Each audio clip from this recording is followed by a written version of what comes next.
Frères et sœurs, le confinement est presque terminé. Donc, je vous invite aujourd'hui à faire une randonnée. C'est pour tout le monde, vous verrez, c'est 100 mètres, même pas. Mais une randonnée à la suite ou avec Jésus, chemin, vérité, vie. Allez, on se met en chemin. Respectez les distances. Vous savez où je vais et vous en savez le chemin. Jésus dit, je suis le chemin, la vérité, la vie. Nul ne vient au Père que par moi. Vous savez, il y avait un saint ermite, saint Sérapion, un ermite du IVe siècle. Il entendit un jour parler d'un moine qui vivait à Rome, reclus dans une petite chambre, en consacrant sa vie à la prière. Il décide alors, notre Sérapion, de se rendre à Rome pour lui demander des conseils sur la vie spirituelle.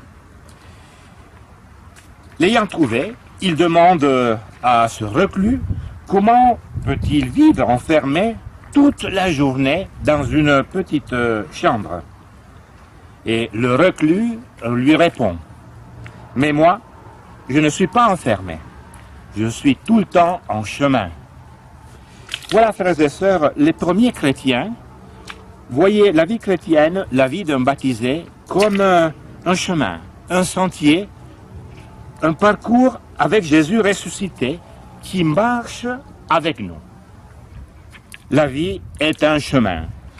Comment s'orienter sur ce chemin, frères et sœurs? Si on considère les étapes de la vie d'un être humain, il y a un moment où on se met en marche. C'est l'enfance. Là, nous suivons naturellement celles et ceux qui marchent à côté de nous, nos parents. Et depuis le baptême, on entreprend un autre chemin avec Jésus. À cette étape de la vie, Jésus est facilement, je dirais naturellement, vu comme un compagnon de route, un ami. On lui fait confiance. On croit naturellement en lui, on le prie volontiers. Mais il y a un moment, pour beaucoup, c'est vers l'adolescence. Il y a un moment où le chemin se couvre de brouillard. C'est vrai. Dante Alighieri, dans sa Divine Comédie, disait qu'il se trouvait soudainement dans une forêt obscure. Il disait, au milieu du chemin de notre vie, ayant quitté le chemin droit, je me trouvais dans une forêt obscure.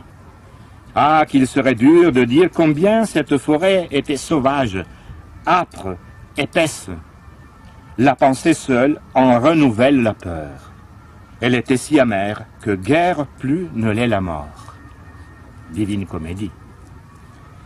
Au cours de cette expérience, très souvent, nous prétendons, dans notre orgueil, de poursuivre le chemin sans guide, sans carte, en pensant de trouver facilement la route. C'est l'orgueil. C'est là que nous faisons erreur. Il ne faut pas voyager seul. Sur le chemin de la foi, nous découvrons qu'il y a une foule immense de voyageurs, de gens qui marchent avec nous. C'est l'Église. Mais pas tout le monde chemine à la même vitesse. Il est important, frères et sœurs, je parle particulièrement pour les jeunes, de trouver une équipe, un groupe, une communauté, une fraternité et faire route ensemble. Cheminer plus étroitement ensemble avec Jésus. Combien donc il est important de partager avec les autres notre foi, de prier, de grandir ensemble. Jésus, le chemin, la vérité et la vie. Jésus est le guide avec sa parole. Sa présence, il devient même la nourriture sur notre chemin. Il y a de nombreuses étapes dans ce chemin de vie. D'abord, le chemin indiqué par Dieu, comme notre vocation. Le chemin de la responsabilité paternelle, maternelle, vers les enfants de Dieu que lui-même nous confie. Le chemin de la vie de tous les jours, avec les bons et les mauvais choix, et le combat contre le mal qui veut nous dérouter. C'est vrai, notre relation avec Dieu, dans la personne de Jésus, n'est jamais un fleuve tranquille. Elle est toujours dynamique, vivante, en croissance. L'important, c'est de ne jamais quitter le Seigneur. Il veut que nous soyons ses enfants, que nous le fréquentions souvent, comme des fils qui aiment rester dans la maison du Père, et pas comme des petits-enfants que l'on voit de temps en temps, une fois dans l'année, ou les arrière-petits-enfants qu'on voit, peut-être 2 ou 3 fois. Non. Si on fréquente le Seigneur régulièrement, alors il pourra vraiment devenir notre chemin, notre guide, notre vérité, notre vie, notre destination. Il y a aussi le chemin de l'épreuve, que tôt ou tard, tout le monde entreprend. Un explorateur du 19e siècle, Ernest Shackleton, en explorant le continent antarctique, lors d'une tentative de rejoindre le pôle sud, se perd en cours de route au milieu des glaciers et des vastes régions polaires. Après 2 semaines de marche, un soir, épuisé, avec ses compagnons d'exploration, décompte ses hommes. Et troublé, il en découvre, à chaque fois qu'il les compte, un de plus. C'est le clin d'œil de Dieu qui lui a donné la force de continuer son pénible chemin et de se sauver avec ses compagnons. Mais dans la Bible aussi, il y a une histoire semblable. C'est le livre de Daniel. Alors le roi fut effrayé et se leva précipitamment. Il prit la parole et dit à ses conseillers, « N'avons-nous pas jeté au milieu du feu 3 jeunes hommes liés ?»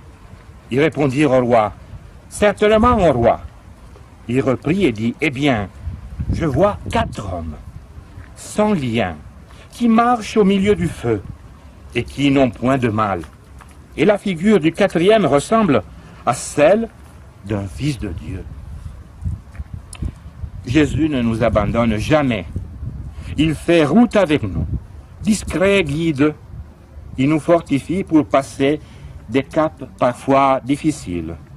Et il nous indique le chemin que lui-même a parcouru en premier, le chemin de la croix.